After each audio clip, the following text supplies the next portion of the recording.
It is Halloween. It is Halloween. Come and celebrate us. It is Halloween. It is Halloween. Come and celebrate us. This is our third annual Halloween special recommendation episode. Our first ever Halloween episode, we reviewed the film Mr. Vampire, a kung fu classic. It really was a classic. And then the following year, we did The Night Comes for Us. Not really too spooky, but it was definitely a gore fest film that we wanted to celebrate for a gore festival of festivity that is Halloween. And this year, we have a blend of classic meets modern. Rigor Mortis. Okay, so when was this movie released? 2014 or 2013 came out. 2013, like end of 2013, around Halloween time, I thought. And right? yeah, basically rigor mortis is the temporary rigidity of muscles occurring after death. That's the definition. Okay. So yeah. There's a lot of death in this film. And there was only one moment that technically, depending on how you look at it, like it was purposely made to make you uncomfortable. But in that in that aspect, it was a really cool scene too. When he you know what? It's been like 5 years since the movie came out, so spoilers, but also not spoilers, because we can talk about them. Like when he hangs himself the first time, I was like really uncomfortable. Like he was flailing everywhere. That was crazy. That's when I knew we were in a crazy town. Well, what is the film about? It's about if I remember correctly, he was a Hollywood star or just a, film movie star. Fun fact, he was the original star in Mr. Vampire, the movie that we watched. He's playing the same character, but the actor of that character is very meta. That is, yeah. Now this movie took another flip for its like craziness. All of the cast were former actors from Mr. Vampire. I actually remember you telling me about that, and just like the movie was like just exciting as like it was all paying homage to the original Mr. Vampire, but I didn't think it was that meta that like that actor was playing the actor of the film. So he was playing right? himself. He's playing himself playing himself. Meta. But yeah, so this not necessarily washed up, but definitely winding down like actor moves into an apartment complex where crazy stuff happens, like using kung fu to fight demons and spirits, and just there's a lot of crazy stuff. This is definitely a must-watch movie. I talked to Alex, and it was funny because he was working on something, and his wife Patty started watching it, and then she was like, this is a pretty scary film," and Alex was like, "Okay, I don't know if I want to watch it," so he didn't watch it. Because it was too scary, which is why he's not on this episode with us. It's okay, because, I mean, to be fair, we did have him play 40 minutes of also Layers of Fear, which was a very scary thing. There's a lot of scary things. Like, the first half of this movie was definitely bonkers scary. And this film was produced by Takashi Shimizu, who is best known for being the creator of the Ju-On franchise, which is The Grudge. No wonder the first half of this movie was bonkers I crazy. know. Like, Yeah. like, oh my god! Because when the film finally starts taking a small step away from bonkers thriller crazy, it like gets into this rhythm that I was absolutely in love with, of just like kind of horror action. Yeah, it's definitely a horror film. Yeah. For a while you're like, when when does the kung fu come in? And then it did, and I was like, oh, I can relax a little bit because I can know that I'm no longer going to be psychologically terrified. I'm going to be like, yeah, kick that guy. Use the power of ninjutsu to kick that guy's ass. See, I wanted to watch. I watched this film about a year ago, and I recommended it for us to review, but I forgot how terrifying it would be for Alex. I forgot how scary this movie actually is. I like to think that part of the reason that you probably put it up on the table again this year is because we forced him to play Layers of Fear. Like it was gonna somehow, like, just push him into like temperament, you know, and it didn't. He was like, no, guys, no, no, no. Good thing he wore his brown pants today. I like to think that as a group, it is completely plausible for us to watch the terrifying shit, but also that's part of the thing, is that Alex probably couldn't have watched it by himself at all. How was it watching it by yourself? I watched the first 20 minutes of it by myself, and I was like, oh, hell no. It's 3 o'clock on a freaking Thursday, and the sun is outside, and hell no. What the fuck is this? The sun's outside and you're still under your covers, scared, shivering. So then I made my friends on Discord watch it with me, using that thing I was telling you about to like Discord live stream, so we could actually watch stuff together. Is it pretty easy to use? Yeah. How many people can watch at the same time? Up to, I think, 10 plus you hosting. Oh, that's pretty cool. So we'll probably start. It doing- is limited to 720p 30 FPS, which isn't too big of a problem for movies, but like, you know, yeah. But this will be good for our listeners or potential viewers. They'll be able to watch some films with us. Mm-hmm. Maybe we'll do like a ticket trade off. It'll Yeah. be pretty cool. But that's a completely different side note that you'll have to edit out somewhere.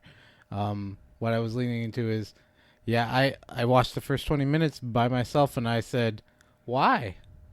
Why? I'm a masochist. I hate me, but I will not hate me this much. I'm not going to finish this. So then I watched it online with some friends, and I made them watch it with me. And all four of us together were like, why? Why are we celebrating Halloween right now?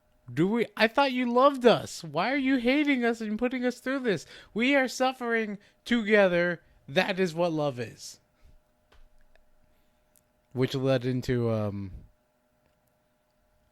I looked up the technically not so secret ending, and my mind got blown. Like, when I thought the movie was over and then it wasn't over, I was like, damn, I've been changed. The director Juno Mock, he actually was nominated for Best New Director for this film. That's really that makes me question what other films he's been making since then. He's Because- only made one film after that. After Okay. that, and it just came out this year, Ooh, called Sounds of the Neon Night. that doesn't sound like a horror film. No, it's a crime thriller. So we're gonna watch it. Definitely. Put it on the list. Put it on the list. But yeah, I really enjoyed this film, and the cinematography, I found it very, very good. I agree with you. There were lots of really cool shots that it's very interesting to know that like the amount of essentially negative space, you know, like things that were filling up the scene didn't feel like you were in an apartment complex. It was really, really weird. Like, at least like with the real world stuff, and then a lot of the visual effects were insane. Yeah, they were Like, not bad, especially for 2013. like you know, like especially for 2013, like even if they were by today's standards, I'd be like the thematic, the overall theme of the visual effects were like very intently used to give you goosebumps. Like every single time I saw the tendrils all over the place, I started getting creeped out. Like that was amazing. That is, in my opinion, on par with, in a very similar but different kind of like category, Studio Ghibli Miyazaki's like water slime stuff. It just makes me feel uncomfortable. And it can also make me in Ghibli films like feel calm. Like it's amazing. Very different. What did you think of the horror aspect of the film? the the actual horror part of the film being like the zombie vampire deal, that wasn't spooky to me. And I think personally that was because I kind of like, at that point when they finally explained like why and how the zombie came into place, I was like, oh yeah, we're ready to kick its ass. Um, Also because like I kind of had that idea that the zombie vampire aspect was going to be like, more like a boss, so you have to beat it, not necessarily spooky. The spiritual aspect was directly linked to the psychological aspect of like just fucking with you. Like that was horror. This was That was what got me. this was The Grudge with kung fu. Yeah, that's like the just before I finally started piecing all that together, I was literally talking on the Discord about how it's weird that they chose to show a lot of little vignettes. But just like with Fatal Frame, all of a sudden with all those little vignettes, all those little side stories, when they come together, your mind gets blown. And I was like goosebumps, shocked, and it was terrifying. The oh, they did such a good job. I found the story of the twin sisters absolutely terrifying. That was a very sad story.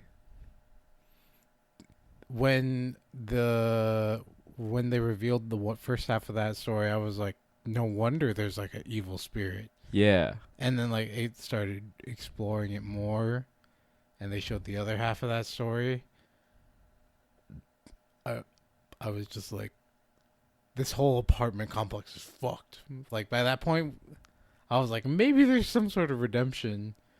Just before that, and then they revealed that, I was like, no, everybody's fucked. How about when the exorcist is like going through the complex and he just sees the sister swinging? Which one? Glasses? Uh-huh. Yeah, okay. When he just sees the Yeah. sister swinging, That was terrifying. I was like, That was spooky as shit. oh, oh, I forgot about that part. Yeah, Alex would have died. Alex would have died. Alex would have died way before that. Yeah, to he be fair. probably, yeah. Another thing was It's like, no, guys, I'm checking out.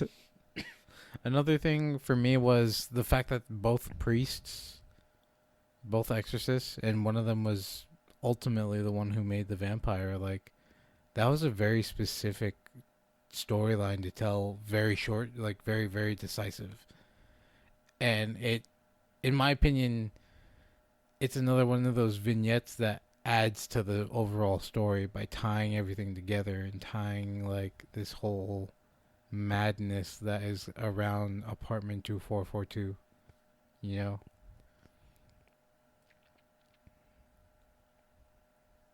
For what was your favorite part?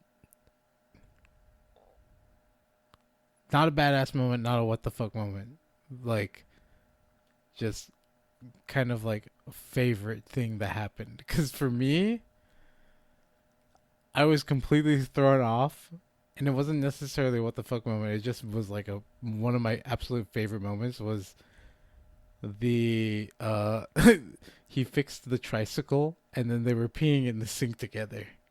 I was like, maybe this movie doesn't have to have a sad ending. Wait, why were they peeing in the sink together? Because they were just the main character was just spending the day with the young boy after he fixed his tricycle, and they were just having a good time, and then they were peeing in the sink for some reason. I remember the pacing of the film kind of, I don't know, I was going through so many emotions while I watched the film. That's why this was one of my favorite moments. That wasn't, First I was really scared, and then I was like, "Aw," and then I was like, "Aw," and then I was like, "Ah," and then I was like, "Wow, cool action." I think one of my favorite parts was when he was fighting the spirits. I felt like the way they shot the action scenes, everything was very clear, and it was cool to see the exorcists working together. that was there was like 2 times that happened, Yeah, and one of those times involved the super badass blood string. that was dope. That was such a weird, like that was one of those weird, for me at least. You can show how technical something can be, even though you have, technically speaking, no idea what's going on, right? Like they showed purposely, like they had to bleed onto the string, and then they wrapped it around the spirits in order to somehow confine them. Like there was really really technical shot just for that whole thing to make it feel like a fight scene. And I mean, it was a fight scene, but it was also just like them working together to capture these two demons. It was really crazy. Like, this whole movie was crazy. I enjoy the fact that they kept the old Chinese story of this hopping vampire alive, and they did a modern retelling of it. Because Mr. Vampire, very very much comedy Yes. with Sammo Hung. Yeah. This movie, very not so much comedy. It is funny that you say that because we were both terrified, but also you're right. This movie brought you on an emotional roller coaster somehow, like throughout the whole thing. And I really couldn't stop watching it. I wanted to know the rest of the story. And it gave it to us. It like I said, it was a very weirdly video gamey experience of like I couldn't stop watching. I wanted to finish it, and then something would happen, and I'm like, oh shit, here we go. I would highly recommend this film. I would give it a 7 out of 10. I feel like I can go back to this film each Halloween, and if I have a bunch of free time, this is in my Halloween list of films to watch. This is definitely a 7 out of 10 for me as well.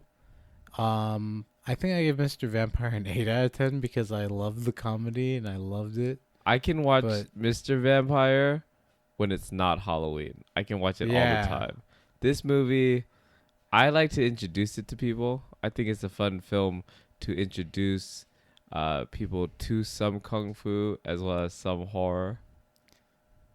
I think that this movie honestly stands on its own feet outside of Halloween. However, it is not something I normally would watch anyways because it's a horror. That's the problem. Is like, that I'm more susceptible to horror than Alex is, and even then I'm like, I would not I would not see this movie unless I had a reason to, like the podcast or watching it with friends or Halloween. Yeah, if you like a scary night, Halloween or not, you should definitely watch this film. Definitely huge, highly recommended. Like it's a good film and it's a good horror film. It just also happens to fit into our overall Halloween theme for October, as well as the overall kung fu aesthetic. This was really, really like. This is easy to branch out and introduce people into like what we're doing, though. Yeah, through horror. Spooky. Here's a little bit of love for kung fu through horror.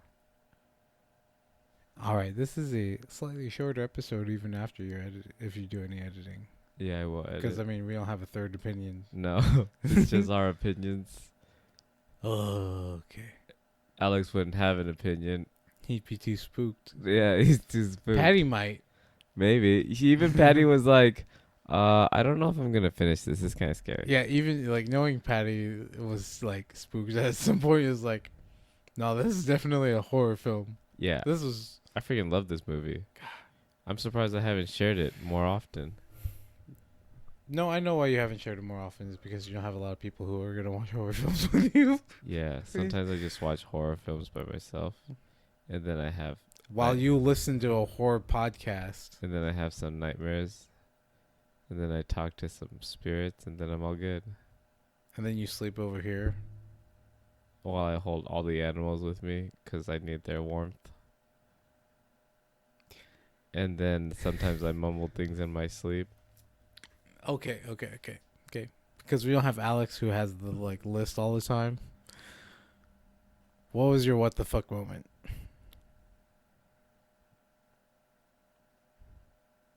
I think, yeah, I got it. I really didn't like it. It makes me sad. The whole rape scenario. That was your what the fuck moment? Yeah, I was like, oh, fuck. Not really what the fuck, but I was like, fuck. That sucks. It gave the story an unnecessary extra fuck moment. like the thing about for the thing for me is that I don't know. I feel weird saying this, so maybe keep it on the pod anyway, but like in my mind, if a rape scene is too long and it makes me super super uncomfortable, then I'll know right away, and then I won't I'll just like hate on the film because of it. It'll make it weirder. This was rape is supposed to make you feel uncomfortable. Rape scenes are in general supposed to make you feel uncomfortable. And this was one of those scenes that I did feel uncomfortable, but I didn't feel uncomfortable long enough.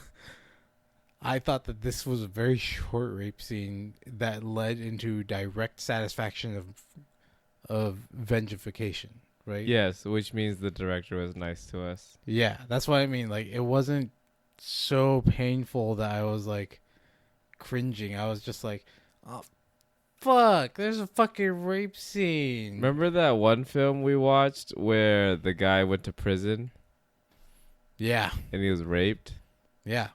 That's like... That that's was what uncomfortably long. Yeah. Where we're like, oh, I feel so sad right now. Yeah. Yeah. Or even though technically speaking it was part of the like the scene itself is like an adult film in Perfect Blue, that was also a very very long rape sequence, even though it's meant to be like in context of the film, it's still like she's doing an adult film, you know. It's in general all that was supposed to make you feel uncomfortable. Yeah, I just hate rape. Rape bad. But we end up watching so many movies where it drives the vengeance because it puts you in that character's side. Automatically, if a character gets raped, I'm siding with that person because I want the other person to die a miserably slow death. Yeah. 99.9%. I literally can't think of any movie, comic, or film where like you feel bad for the like the raper, the rapist. No, never. Right? There's an entire series called Law and Order Special Victims Unit to make you feel bad for victims. Not that you should not feel bad for them, but you know, like there's a lot of weird content that you should already not like rapists, like that kind of deal. You know, you should be wary of that. And it's an easy way for the director to say, okay, now enjoy watching this person die. Right? Yeah. Which is funny because your face right now reminded me of Donald Glover's like, and enjoy Black Swan. Yeah, and enjoy now we're gonna watch this person die a Yeah. gruesomely horrible death, but you're not going to feel bad for them. You're going to enjoy it. That's where the second half of that particular story comes in after the rape, and you were like, so she killed him, and then the sister killed herself, and then, wait, no, everybody's dead. What's going on in the apartment complex? Wait, who's alive? And who's the boss? Tony Danza! Good night. This has been Hidden Shadows of the Secret Chamber.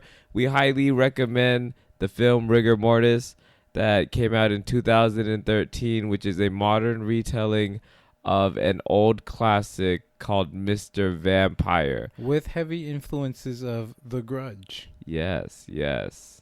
Be sure to like, follow, subscribe to our Facebook, which is facebook.com/HSTSC33. Or Hidden Shadows of the Secret Chamber. Just search us there. Hidden Shadows of the Secret Chamber. You'll find those plugs. Also, Instagram, HSTSC33. Our Twitter. HSTSC33. Oh man, wait. Is it HSTSC33? And juniors. My live stream over at twitch.tv/Cooking Ninja Carve. That's right. He called it his life stream. I would wife stream. That's right, stream. Riding a bike stream. No Cloud Strife stream. Sipping on lean all night stream. Wearing my Spanx and my tight teen bopper pants. Lactose intolerant, so all I drink is rice dream. Oh. Mighty Mouse soared in the clouds. Creating bubble house steam. That one show from the producers of American Horror Story and Glee, I think it's called Scream Queens. White crack cocaine fiends.